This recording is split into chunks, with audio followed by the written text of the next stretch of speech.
شنت طائرة بدون طيار تابعة للقوات الملكية الجوية هجوما استهدف 4 مركبات تابعة لجبهة البوليزاريو في منطقة إكليب الفولة شرق الجدار الرملي.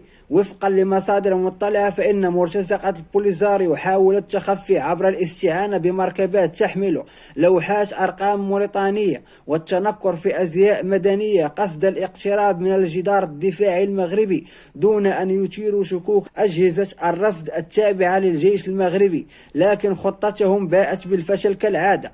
وحسب الحصيلة الأولية فقد أسفرت الضربة الجوية عن مقتل شخصين وإصابة 3 آخرين، كما أكدت ذلك مصادر داخل مخيمات تيندوف.